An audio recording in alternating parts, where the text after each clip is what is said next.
Vem para cá, a gente vai partir agora para um momento em que você pode participar com a gente. Algumas pessoas interagiram, mandaram comentários, algumas perguntas pelas redes sociais e a gente vai aproveitar a presença do Dr. Júlio, que é capelão, que é também mestre em psicologia, e do Dr. César, que é psiquiatra, e vamos trazer a sua participação.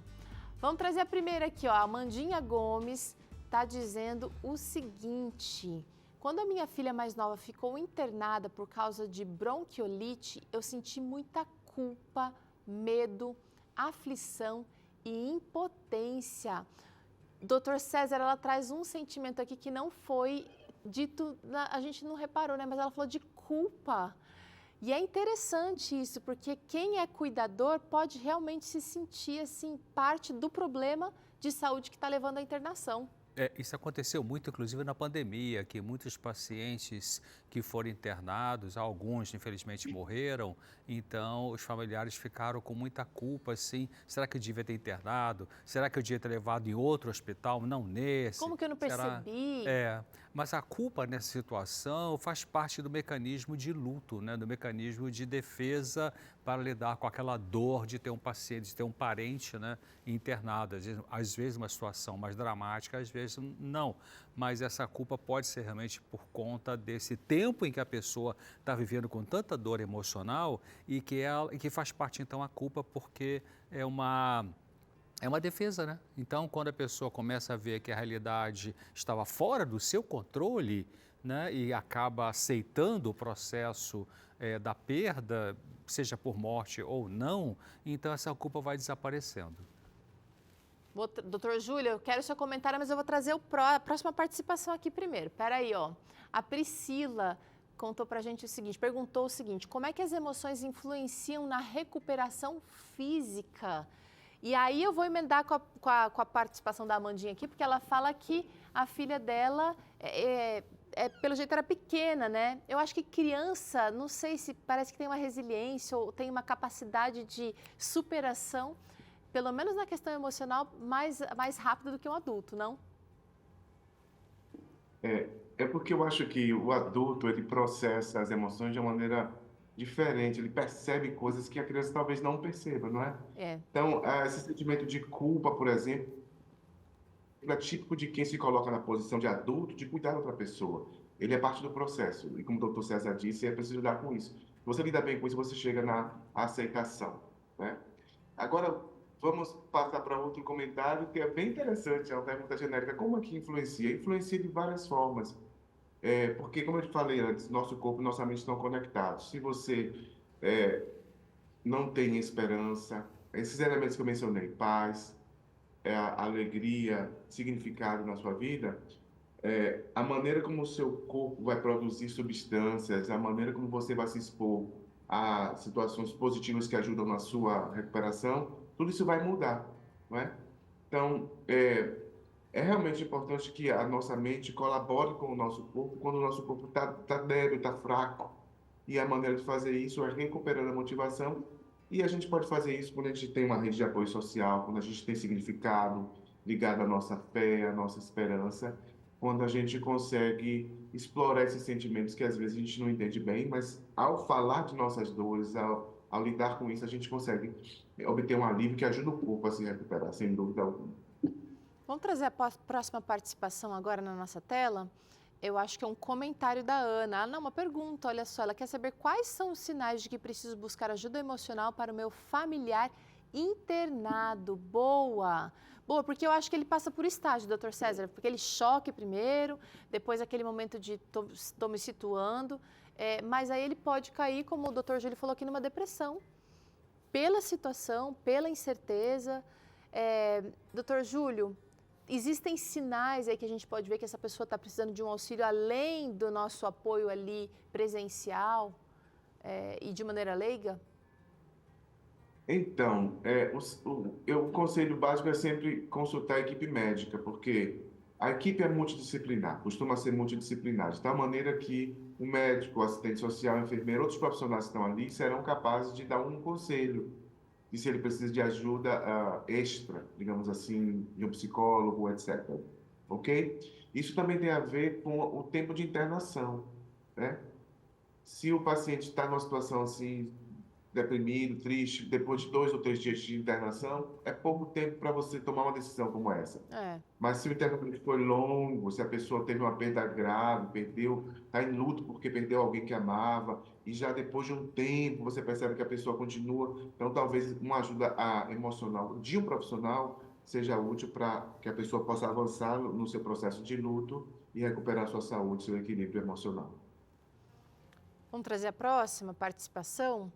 A Sirlene está dizendo o seguinte: eu sempre que preciso fazer uma intervenção cirúrgica, eu postergo porque me sinto ansiosa e traumatizada. Ela não diz aqui, doutor César, se ela já teve uma experiência ruim, mas ao que tudo indica, ela se sofreu um trauma, né? Se tem alguma coisa relacionada, parece que ela deixa para depois. É natural que você tenha, ou que a gente, qualquer um de nós, tenhamos uma ansiedade em função, ainda mais de uma internação com relação à cirurgia, né? Porque a cirurgia sempre tem os seus riscos aí de anestesia e várias outras situações. Então é normal essa ansiedade. A ansiedade é diante de uma internação hospitalar, seja de internação para tratar uma doença clínica ou seja uma doença cirúrgica, né? Então, o que você não pode fazer é postergar. Então, quer dizer, o que o médico recomendou ali para você, então você vai seguir e vai pedir ajuda para ele. Se a ansiedade fica de num nível muito exagerado, muito perturbador, então você precisa falar isso para o seu médico assistente, porque aí ou ele mesmo já vai te ajudar psicoterapicamente, ou ele vai encaminhar para o atendimento psicoterápico, ou ele vai medicar temporariamente você com um medicamento para baixar essa ansiedade excessiva, para você poder enfrentar essa internação e essa cirurgia. Então é importante você falar, desabafar, em vez de segurar e ficar adiando voltar nesse médico aí. É porque eu já até vi casos de pessoas que marcam a cirurgia, mas estão com essa ansiedade tão exagerada que no dia não conseguem realizar o procedimento porque a pressão está tão alta com toda essa emoção abarulhada e aí acaba, né, piorando, aumentando a tensão, tendo que remarcar e de repente esticando aí o sofrimento, né? Então é essa questão de você falar, porque às vezes o cirurgião não vai ter tempo de ouvir você, ou se é um cirurgião, né? Mas ele com certeza, a equipe geral, como o doutor Júlio falou, tem uma equipe geralmente multidisciplinar. Todo hospital, bom hospital, tem a capelania e tem também que trabalha com aconselhamento e tem o departamento de psicologia que vai ajudar o paciente internado. Vou trazer mais uma participação aqui. A Liliane Melo disse o seguinte: olha, no último ano meu pai foi internado por 9 vezes. Nas primeiras 8 ele voltou com a gente para casa. Eu senti a dor de deixar ele lá, o cansaço das visitas, a angústia de saber se ele estaria bem ou não a cada boletim, a incerteza de se estavam cuidando bem dele, a ansiedade em ter respostas, a alegria da alta, a preocupação em saber como cuidar em casa e a dor em ver ele partir. Uau, que saga! Sinto muito pela sua perda, Liliane, e obrigada por compartilhar com a gente. Ela descreve aqui, doutor Júlio, de maneira muito intensa toda essa avalanche aí de sentimentos ao longo desse ano. Então, parece-me que o que ela diz com muita honestidade. Uma pessoa que foi capaz de olhar para si mesmo, para si mesma e perceber o que está acontecendo ali, dar nome aos sentimentos. E é importantíssimo, quando você passa por um processo como esse, é preciso que você tenha essa capacidade de não negar a sua emoção e de tentar entendê-la, de compartilhar com alguém, de verbalizar. Isso ajuda você a lidar com ela. Porque, no final das contas, esse apego, vamos chamar assim, que ela mostrou aqui, o carinho pelo pai, isso é prova de amor, né? Então, quando você sente que o amor é parte de todo esse processo, isso também ajuda você a se curar, né? Dentro do seu próprio ritmo. A gente traz esse assunto aqui no Vida e Saúde hoje com bastante carinho, com bastante respeito, pensando nas diversas situações que podem deixar a gente mais bagunçado emocionalmente, né? Mas não podemos nos esquecer que Deus é capaz de nos ajudar através de sua palavra, de suas promessas e através de profissionais também, como o Dr. Júlio, como o Dr. César e tantos outros que têm abençoado as nossas vidas através desse cuidado essencial no momento de fragilidade. Eu quero agradecer a presença do Dr. Júlio aqui com a gente, o tempo dedicado, e o convite já está aberto, tá, doutor? para uma próxima oportunidade. Obrigado pelo carinho, pelo convite. E sempre que eu estiver à disposição e vocês precisarem, voltaremos aqui. Muito obrigado. Doutor César, olha só, o Instagram do Dr. Júlio está aí, Dr. Júlio Leal, para você que gostou desse papo e quer conversar com ele. E o Dr. César mantém o site doutorcesar.com. Doutor, é bom a gente dedicar esse tempo para refletir sobre essa situação, mesmo que não tenhamos passado por ela. Mas a gente vai se preparando e vai também desenvolvendo um tato para lidar com pessoas que a gente chama. A gente vai vendo que com essas experiências, com essas participações aí, a gente vê que todos nós estamos no mesmo barco em relação a sofrer, ter que internar no hospital, passar por ansiedade, a gente ficar meio triste ali por causa dessa internação. Então, não tem como também preparar antecipadamente, a gente vai ter que viver na hora ali.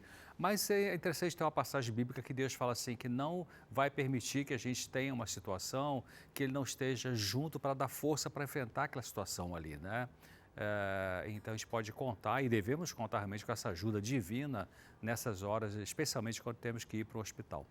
É verdade. De onde nós tiramos a nossa força, a fonte da nossa força, precisa ser realmente algo muito sólido, como a palavra de Deus. Quero agradecer a sua presença aqui com a gente hoje, lembrando que amanhã tem mais vida e saúde para você. Lembre-se do nosso carinho, das nossas orações aí e que Deus te abençoe. Até amanhã, se Deus quiser. Tchau.